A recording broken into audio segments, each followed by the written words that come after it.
এখন দেখতে পাচ্ছেন আমি বিমানের মধ্যে বসে আছি। তো ভাবলাম একটা ভিডিও রাখি। তো সেই কারণে ভিডিওটা করা। নীল আকাশ, সুন্দর ছোট ছোট মেঘ ভেসে বেড়াচ্ছে।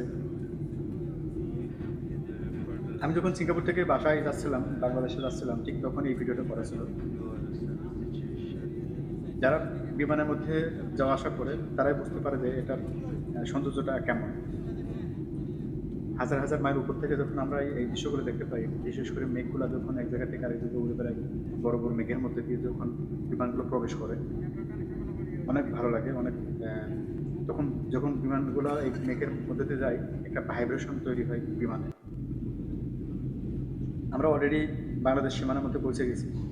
এখন সম্ভবত বাজে 6টা, সাড়ে 6টা এরকম বাজে। সকাল পুরোপুরি হয়নি, রৌদ্র ওঠেনি, রৌদ্র ওঠেনি। তো দেখেন ছোট ছোট গাছপালা, ছোট ছোট বিল্ডিং, নদী নালা, খাল বিল, এখান থেকে ভালোভাবে স্পষ্ট বোঝা যাচ্ছে আর মেঘগুলো কীভাবে ঘুরে বেড়াচ্ছে। ছোটবেলায় ভাবতাম যে মানে বড় হয়ে যদি একটু বিমানে উঠতে পারতাম, যখন বিমানগুলো যাইতো তখন দৌড়াই বিমানগুলো দেখার জন্য চলে আসতাম জানালার পাশে। আহ, জানালার পাশে কারা আছে দেখা যায় কিনা, এরকম একটা অনুভব করতাম আমরা, চিল্লাচিল্লি করতাম ছেলেপেলে। তো সেই বিমানেই বড় হয়ে আজকে এক জায়গা থেকে আরেক জায়গা আমরা পৌঁছে যাচ্ছি খুব দ্রুতই। তো দেখেন মেঘগুলো কত বড়,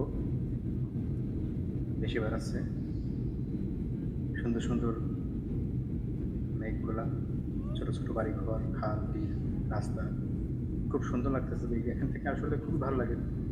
জানালার পাশে যারা যখন বিমানে চলাচল করে, জানালার পাশে যারা বসে, তারা জিনিসগুলো খুবই ভালোভাবে এনজয় করতে পারে। খুবই ভালো লাগে দেখতে।